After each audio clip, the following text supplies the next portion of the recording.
বিশ্বনবী একবার আসরের নামাজের সেজদা লম্বা করে দিলেন। সাহাবারা বললেন, নবী নামাজের পরে ধরলেন, অসুস্থ হয়ে গেলেন নাকি, অথবা কোরআনের আয়াত সেজদা অবস্থায় নাজিল হয়ে গেল নাকি? আসরের সেজদা তো এত লম্বা করতে কখনো দেখি নাই রে নবী। বিশ্বনবী বললেন, না, অসুস্থ হই নাই, কোরআনের আয়াত নাজিল হয় নাই। আমি যখন সেজদায় লুটিয়ে পড়েছি, আমার কলিজার টুকরা নাতি হাসান আমার কাঁধের উপরে চেপে বসেছে। আমি যদি সেজদা থেকে মাথা উঠাই হাসানের কষ্ট হয়ে যাবে, তাই আসরের একটা সেজদা আমি ইচ্ছা করেই লম্বা করে দিয়েছি। কি নবী ছিল, কি মায়া ছিল নাতিদের সাথে। হাসান হুসাইন বিশ্বনবী, যে নবী হচ্ছে সব নবীদেরও সর্দার, ওই নবীরে ঘোড়া বানায়া, বিশ্বনবীর বাবরি চুল ছিল তো, ওই চুল ধরে এরকম ঘোড়া ঘোড়া খেলত।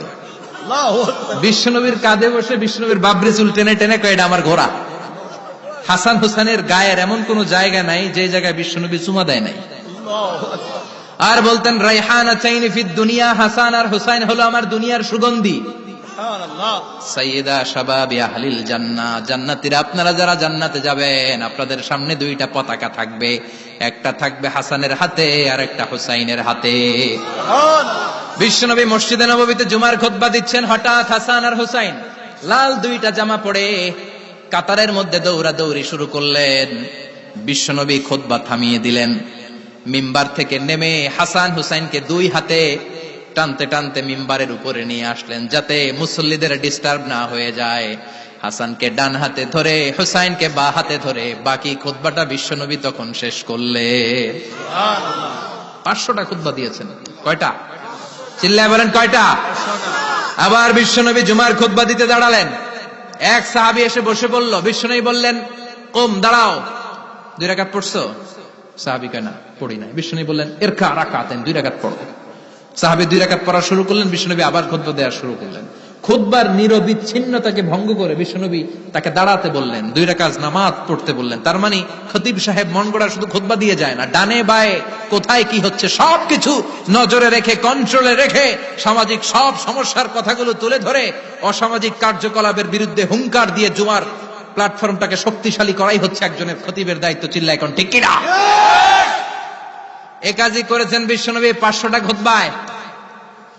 আবার বিশ্বনবী দাঁড়িয়ে খুতবা দিচ্ছেন, এক সাহাবী এসে বলেন, নবী, মদিনার মধ্যে পানি নাই, অনাবৃষ্টি, দুর্ভিক্ষ, আপনি একটু দোয়া করেন যাতে বৃষ্টি হয়। কিসের দোয়া? বিশ্বনবী জুমার খুতবা থামিয়ে দিলেন, খুতবা দিচ্ছিলেন, খুতবা থামিয়ে দোয়া করলেন, আল্লাহুম্মা আসকিনা, আল্লাহুম্মা আসকিনা ইয়া গাউস আগিসনা, আল্লাহুম্মা আসকিনা গাইসান মুগীসান মারিআন মুরিআন নাফিআন গায়রা দার আজিলান গায়রা আজিল। আল্লাহ, আপনি আমাদের সাহায্য করেন, আপনি রহমত করেন, বরকত দেন, আপনি মদিনার বুকে বৃষ্টি দেন, তাড়াতাড়ি দেন, দেরি করেন না। সুবহানাল্লাহ। বিশ্বনবী দোয়া করতে দেরি, মুহূর্তের মধ্যে ঝুমঝুম করে বৃষ্টি নাজিল হয়ে মদিনাটা প্লাবিত হয়ে গেল। আকাশে মেঘ দেয় কে? বৃষ্টি দেয় কে? আল্লাহ। মেঘ দে, পানি দে, ছায়া দে রে তুই, আল্লাহ মেঘ দে। পড়েন পড়েন, আল্লাহ মেঘ দে, পানি দে, ছায়া দে রে তুই, আল্লাহ মেঘ দে। সবকিছু দেয়ার মালিক কে? আল্লাহ। বৃষ্টি দেয় কে? মেঘ দেয় কে?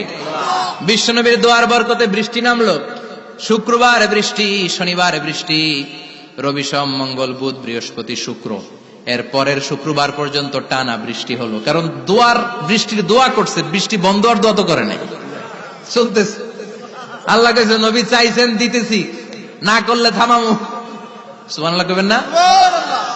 বৃষ্টি হইতে হইতে মদিনায় বন্যা, মরুভূমির দেশ, কি পরিমাণে হেভি রেইনফল হলে মরুতে বন্যা হয়। সুবহানাল্লাহ পড়বেন না? আবার বিশ্বনবী পরের জুমাবারে খুতবা দিচ্ছেন, ওই সাহাবী এসে হাজির, এসে বলে, ও নবী, আর বৃষ্টির দরকার নাই। যে বৃষ্টির দোয়া করতে বলেছিল সে এসে বলি, আর কিসের দরকার নাই? চিল্লায় বলেন, কিসের দরকার নাই? ও নবী, আর বৃষ্টির দরকার নাই, এবার বৃষ্টি বন্ধের দোয়া করেন। বিশ্বনবী আবার হাত তুলে বললেন, আল্লাহুম্মা হাওয়ালাইনা ওয়ালা আলাইনা, মানে আল্লাহ, আপনি বৃষ্টি দেন, তবে এই এলাকায় না, ডানে বায়ে সামনে পেছনে চারদিকে দেন। সাহাবীরা মসজিদ থেকে বের হয়ে দেখে মদিনার চারদিকে এরকম গোল একটা চাকতি, এই চাকতি দিয়ে নীল আকাশ দেখা যায়, আর ডানে বায়ে সামনে পেছনে প্রচন্ড ঝড় ঝন্ডার বৃষ্টি। মদিনার আকাশে এক ফোঁটাও বৃষ্টি নাই, চিল্লা এখন সুবহানাল্লাহ। এগুলো হচ্ছে বিশ্বনবীর খুতবার বরকত। 500টা খুতবা দিয়েছেন, এজন্য খতিব সাহেবরা ভালো করে খুতবা দেওয়ার দরকার আছে না নাই? আল্লাহ বললেন, ইযা নুদিয়া লিস-সালাতি মিন ইয়াউমিল জুমআতি ফাসআউ ইলা যিকিরিল্লাহি ওয়া যারুল বাই। জুমার আযান যখন হয়ে যায়, জুমার নামাজ পড়তে যাও, বেচা কেনা বন্ধ করে দাও। কার কথা? আল্লাহর। Close the shop, shut down the shop, close the market.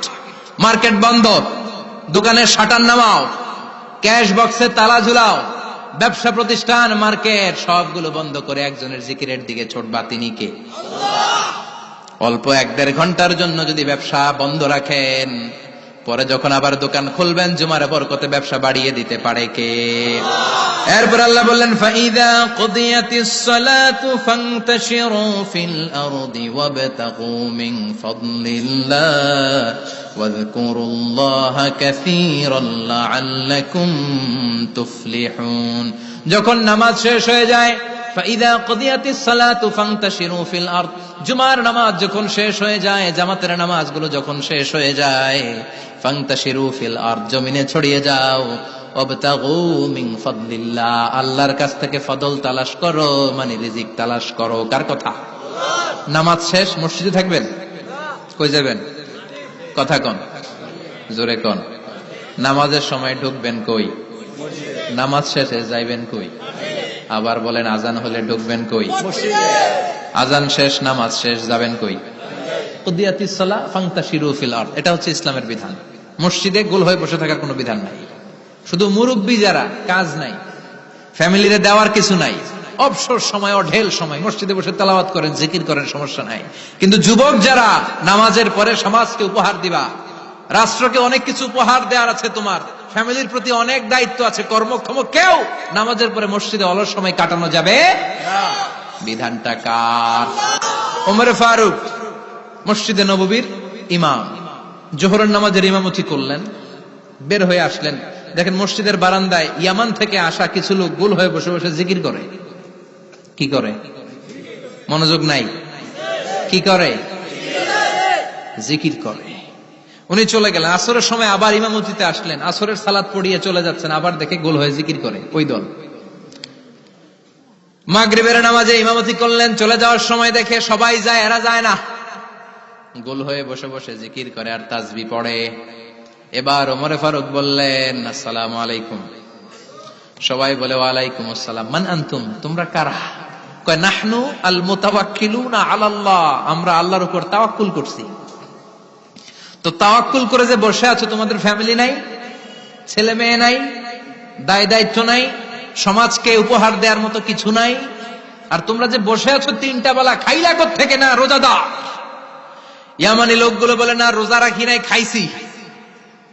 Omar বলল, বড় আল্লাহর ওলি খানা করতে আইছে? আমাদের জিকির আর বুজুর্গি দেখে আশেপাশের লোকজন খানা দিয়া গেছে। ওমরে ফারুক বলে, তাইলে তো তোমরা মিথ্যাবাদী, তোমরা মুতাওয়াক্কিলুনা আলাল্লাহ নও, তোমরা আল্লাহর উপর তাওয়াক্কুল করনি, তোমরা হচ্ছে আল মুতাওয়াক্কিলুনা বা'দুকুম বা'দা, একে অপরের উপর নির্ভরশীল। যারা খানা দিয়ে যায় এদের উপর তোমরা নির্ভরশীল। তোমরা জিকির করার তাকায় থাকো, বাটি আসে কোন দিক দিয়া? খাবারের প্লেট আসে কোন দিক দিয়া? জোরে কোন, ঠিক কিনা? আল্লাহর উপর তাওয়াক্কুল এটা নয়। আনতুমুল মুতাওয়াক্কিলুন বা'দুকুম বা'দা। এখনই মসজিদ থেকে বের হয়ে যাও।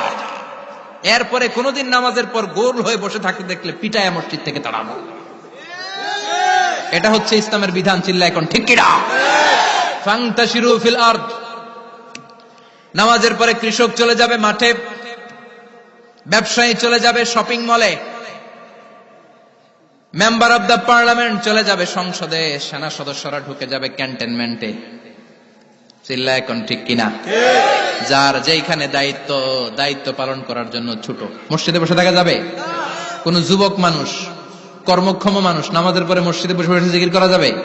নামাজই তো সবচেয়ে বড় জিকির। কামাই করা লাগবে না? মেয়ে কোথায় গেল, ছেলে কোথায় গেল, ফ্যামিলির খোঁজ খবর নেওয়ার দরকার আছে না নাই? চিল্লায় বলেন, আছে না নাই? এরপর আল্লাহ বললেন, ওয়াইদা রাআউ তিজারাতান আও লাহওয়ান ফাদ্দু ইলাইহা ওয়া তারাকুকা কাইমা। ও নবী, সাহাবারা